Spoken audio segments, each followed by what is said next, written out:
Alright, yes, I'm obi bia kwa ba ha ya nuanom TV GH, nuanom TV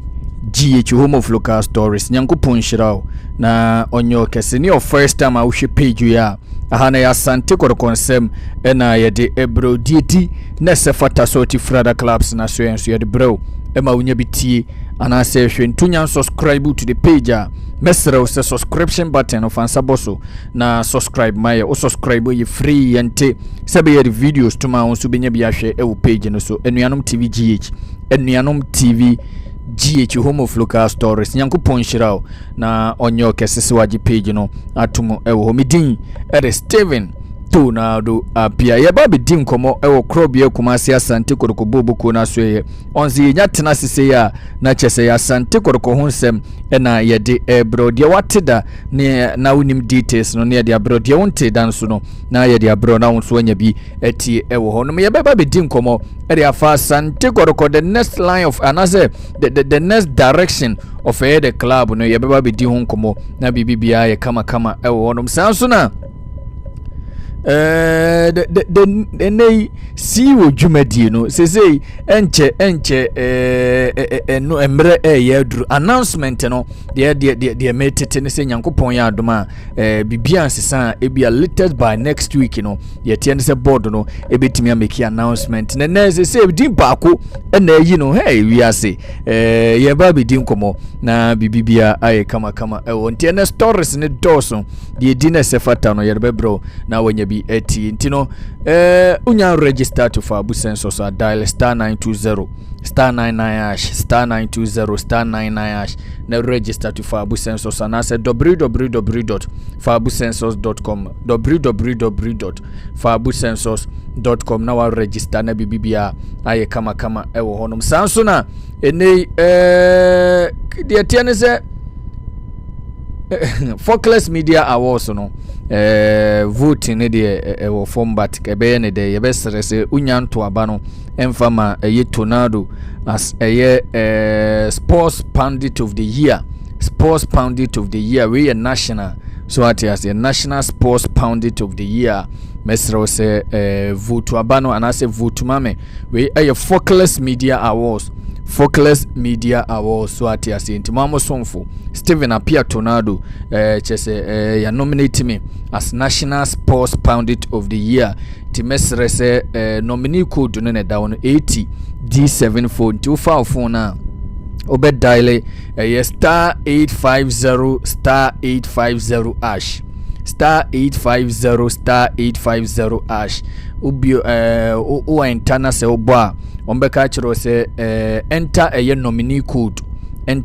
code nti ubo sa short code na abon enter nominee code nti mimi nominee code no na ye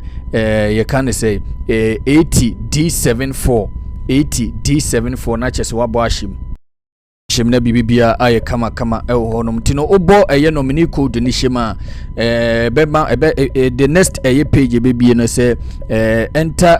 the number of vote or person we dey vote one vote 1 Ghana cedis one vote 1 Ghana cedi ntino obetimi avote e bia 10 Ghana cedis e bia 15 from 10 Ghana cedis equal so ati ase ha na wa vote na bibia aye kama ewo honom se bia 2050 na person vote a na wa vote dia ma wankasa wadi nyina wankasa dehye wankasa onua Tornado na chese enso ye de award no e de abafia e bia ne to no aye difficult amount ne opese bia o send this scan mame na me ameto se 10 Ghana cedis na pesa woto e bia 15 Ghana cedis na pesa woto but you are finding it difficult to vote and one say me mum number no NSA nam screen as 0249 43 37 93 0249 43 3793 na chese wa send you 10 Ghana cedis Tornado 10 Ghana cedis na pesa metoma no wa send yes so na bibia aye kama nyankopon enhirao say waji atum na beto ma me godfathers mentemo nka me godfathers mentemo nka ntino mama mentemo nka na cha mwangasa mo ba Tornado onkofa abaso body ne mra na enmunyam ne binya dai enka mo nyankopon enhira mo now yanto aso ye tim no modimbo nko yie ba ye de ya ye pro yempo nyankopon ya aduma Sunday ye gina kono wo takwani abo so ye Mediama Sporting Club ene Asante Kotoko Sporting Club ene de bebo ni na a big game but a match ado about nothing ede ma we the Asante Kotoko supporters. So what I say, a match ado about nothing. So I am not surprised say the supporters na de bia Kotoko tu kwanya Emmanuel Amponsa mono. So what I say, kante mono de bia no supporters match ni team ni tu kwanya be bia team ni beko bia no na omu di akire Emmanuel Amponsa say hene fan team ni beko hene Emmanuel Amponsa frakra no abetwam no yesei na etoda 2 days no nada. So what I say Kotoko nti no almost nya de ombeko because omu ko ise no ma anko yempu na say supporters ne koka moments players na sabedi di omabusuafo nyina atem. That is why wasenka supporters players na no kwesi ada no omu di supporters na atem edidi omabusuafo atem no wasenka mpanimfo twe omaso na public lo de ba public ema wiase nyina supporters nyina hu se sa no man yen so because your supporters any hold here. That is why si kurura otekoko so onfa eya Asante Kotoko supporters ni agro. Every club without eya supporters no enye club kesiye. The difference between eya Kotoko enei ene Mediema Sporting Club eya support enei na make the difference between baby and Go Stars enei ene Asante Kotoko eya numbers of eya supporters. The difference between Aduana Stars enei any Asante Kotoko no your supporters. So if you don't cherish your supporters, if you don't respect your supporters, club are unrespected the supporters no uni future. Enti emra players ebetie gina ne supporters aye say no e wo say we issue a statement and say mo punish player no so at say emma supporters know that the club no is not in support of what the player did because every club biano supporters and the backbone of a player a team no supporters irrespective of the supporters ne contribution. Supporters are the backbone of every club. So what you say in the end say up to date players ni ye punish o man say ye punish o mo kokko mu emra na supporters ni hu say nipa na odi sa ansem hu no ya punish no. So what you say in the omso mo nko and I totally agree with them. Mama nko mama risk mo life nko bo mu nko twemo mu ma omo at the end of the day results anko yi na kan wa adwena ba di do ma me no obusuafo atem. Yeah yanto aso na yemfa nsem no emfa emremo na nsem no dosu na de tie ne se na ne amponsa to krobie Kumasi Asante Kotoko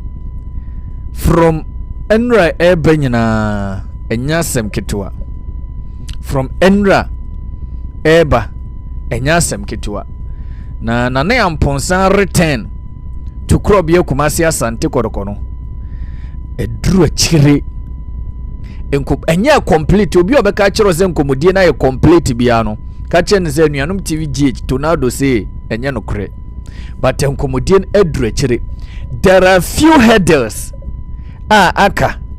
there are few headers aka no we can't discuss it here eno na efikesie masem so no yemfa nto abonten. I kept few headers ono and the boss favorite because of the boss favorite board members no omo favorite na ne amponsa because omo targeted mpanimfo a omo do omo ni tom so no omo nim say bia omba be ombenya Asante Kotoko adwuma na omo do omo beba no say one way or the other no they are not much interested in the Asante Kotoko job. Omo first target was Samuel Osekufo, but Osekufo nye interested in taking over Asante Kotoko CEO position no. Edoma hwema George Free yenso nsem no esompe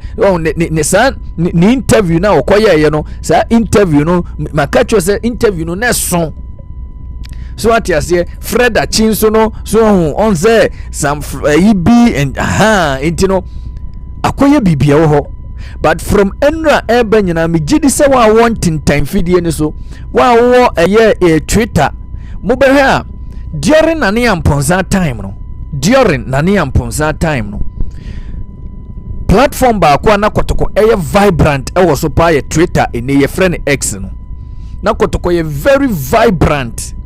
na oma no mo ye very close to Krobie Kumasi Asante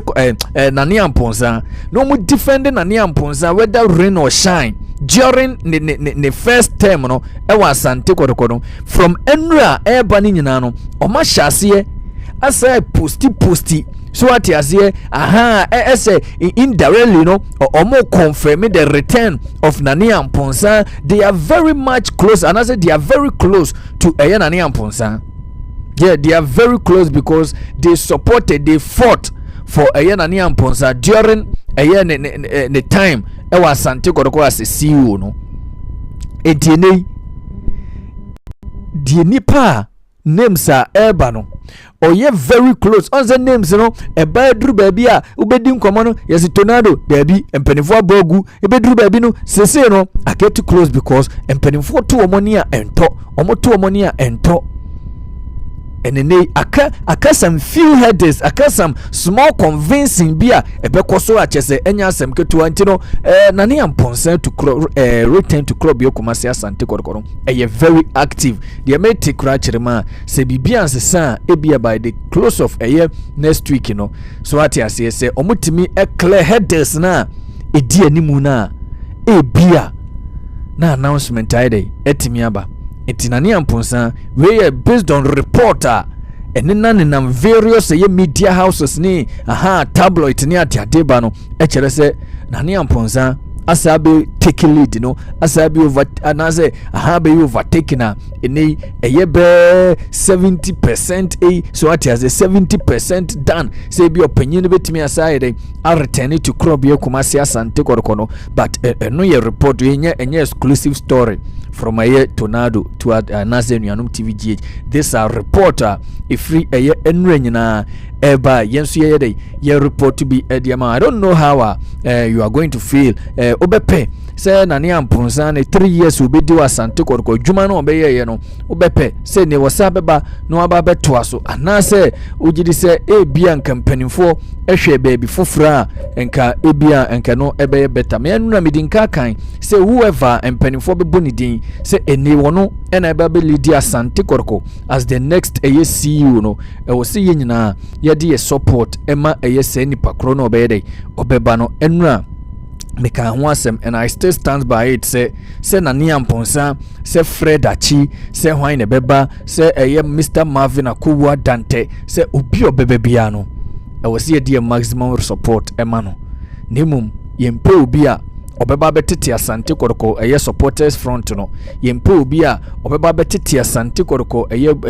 team no mu so atiase yempe obi a oba odi unity ne nkabum ebeba na adwuma no no ye competent enough so betimi ade aye adwuma no se nipa no ene ne ye hwe nanim wo Krobie Kumasi Asante Kotoko ba ye de se de da bia ye adwuma no whoever empanifo be bonidin se ene o me take over Asante Kotoko dwumadie no ye nuanum TVGH tornado ayetie de ye de support be ma no kopem se ne dwumadie obedi no Asante Kotoko no beba na wie ye ubedi dwuma wie na wo kwa okọ yeni wachi so atiase ye Kotoko no na ya yetia no ma ye de ye som no ene ensema efiro no ba ye de bi ma mo THB ni Krobie Kumasi Asante Kotoko. The last time I said it say contract no more extended by 2 years in last year November last year, and I said the last time me catch them so more extended by a year November 2 years official announcement NMA Bonting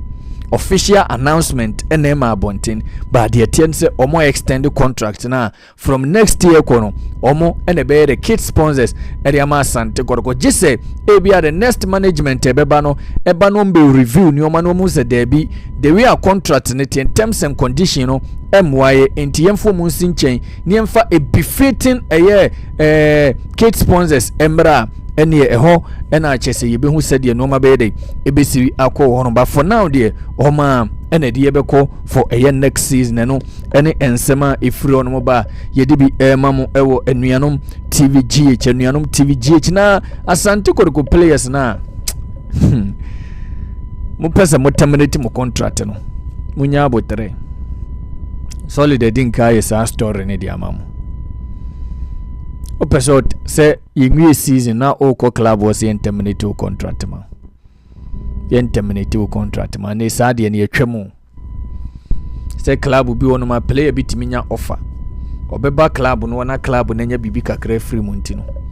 Of course mon terminate me contract mami. Mon terminate me contract mami. Now the kind of investment club na ye will play and munyana no. Na eco waste no. This time around no. We are not going to entertain it. Say club on empel na se unso nye interested say club ni ushia na on mutual agreement se mujitum na so mu terminate contract na omo agiatum no ma terminate contract na e the amount on mutual basis but say club ni hian you have contract under the club so at you say na so be mount pressure because you are not happy team no me medin kaka say sanu man de yen so unye happier find a way hand in transfer request so at as a more professional players said ye mo pesi treat him as a professional players no do your things as professional players mo ye mo normal as professional players yen so ye be treat him as a professional players na mum se wo tri mo ye mo normal at say street boys mo ye mo normal at say amateur footballers yen so ye be treat him as street boys ye be treat him as amateur footballers mobile we've supported you so at as ye member bia na mo modimbo nurukura na ye tamu di mudru but in this mo hu saade no na se mo de ye darling club na nim betwitwi form yenso ye ntwema mo obitimi coat etu kwan ensin yie menka se ensin yie okobobo baabi enfama no wabinya opportunity to play asante koroko to revive your career oba wontimi mo na mo ye no mahunu supporters koka na mamuna kutukum so what you say enunti wo mo club ni bi ma ebia wankasa no na obaba yara ma bokotoko reverend say Kofi Godimbo Abdulrazak opoku ntima bokotoko so what you say bubwa reverend ade chenchen hene ma bokotoko Eric Bekwin ma bokotoko Chastela ma bokotoko Joe Henrich ma bokotoko odi bubodino so what you say the late Godfred Yeboah omunyina bokotoko Isa Ahmed ma bokotoko the late Michael Asante the late Michael Osei maza omunyina abokotoko nti ono nya wo ball ba 3x2 ball na wo ball no e na Asante koroko hu su player da unim players free na imbela abebokotoko uze wonye hwe maza Incamus Enterprise akofa quality original and affordable paint e dia bedwaman so enei se uye painter na upe paint e dia paint ufia ye Incamus Enterprise paint or ye friend day paint omsade graffiato paint ni bi esade abe edwaman so na eni giseme wo mo se omse enei omo ye promotion mo ye se obo maso ye na obeto paint e di from maso ye de tie ne se omo kasa be kona baby a eye wo dan ni wo se ye school dan se ye asore dan se ye fimuno se ye fidada ombe kono makwa ko paint di ache free found se wo Kumase se wo Volta region se wo Central se wo North se wo Bono baby wo bia omankasa ebeba no ma ba be painti e de ache free omonye okapre de hia ene so beto paint no e de free omasoye no eye Incamus Enterprise ntene men konko to paint empenti fienza moka nko high painters and omo mu bo bejo 10,000 8,000 7,000 fasesika no eye bibi foforo ne wuremu ewo Incamus asoye na chese omo konko painti dan no emfa nche free from ewo 0554 157726 0554 157726 opomo chira kwaya omo adoato adumanu from na ne omo ni nkomo na bibibia enye kama ewo honum Seaside Construction Limited enei upe eye nwumaku a eba na dansie hu noma se yensi dan so atiase dan no wasi ayedada upe so ye renovation na odi bi behihiem ebiese baabi ne upe so de washroom ni ade behihiem a Seaside aso ye enei se bia hu fie no wasi roofing no ayedada nsuo to enwunu opese ne ombetu no mo bosso foforo edema wa Seaside Construction Limited eno mo ye estimate omo ye your friend is a quantity surveying and everything about a building construction no Seaside Construction Limited and niji semba akwa betum kranse enei omsi bia opese utu suo ewo site wonoma ofre Seaside Construction Limited a enomba betu e de amount na bibia aye kama from 0538 0536 515311 0536 515311 nani omu eni nkomo se ope bag e de tu kwan oba no ko hostel so atiase wonso ena baabi a wotene utu efri honom na wodi wani akire mu ewo baabi foforo a ope bag a obe pack o no ma de agum se ya brochire na akọ se hin na wokọ bag no de kọ wedding o ma no de kọ hostel boarding house baabi ba ko pe ena wo so do wani kire mfo ni kire mu as a chairman wana so ye na kwaje bag all kinds of bag bia upe bia uremu ewo chairman wana so ye a obenya bi ato oye staunch Asante Kotoko supporter de bia na meka se adoya woye edema Asante Kotoko behind the scenes no you don't have idea oye oma omoye papa ma club na oma bonten fa cameras so biem so atiase intino uremu ewo eye Roman Hill so atiase ofri Roman Hill sania ko bia footbridge no na oni GCB bank no ne din hwe ni mu so ofri Roman Hill na ekwa ono GCB bank no onsa bonkum so no onsa ni fan so se wo fro so na dia ba oye se de obo pepa na GCB bank onsa ni fan so ene no onsa bonkum so bag bia wo pe bia no uremu ochema wana soya obenya bi die nigisem se baabi a wo bia nso no opeso mu deliver edema wa ofro na wo de kirekire mu se chairman me ko baabi se me ba no ko baabi se wo tu kwai se me pe bag ede akọ ono ankasa ebe kire bag a ebe bua so wo bag ne bi picture nso a ofre na de send no ono abe deliver ede ama frɛ no ewo 02082395520 0208239520 nene chairman one eni nkomo midin ere Steven Tonado Apia.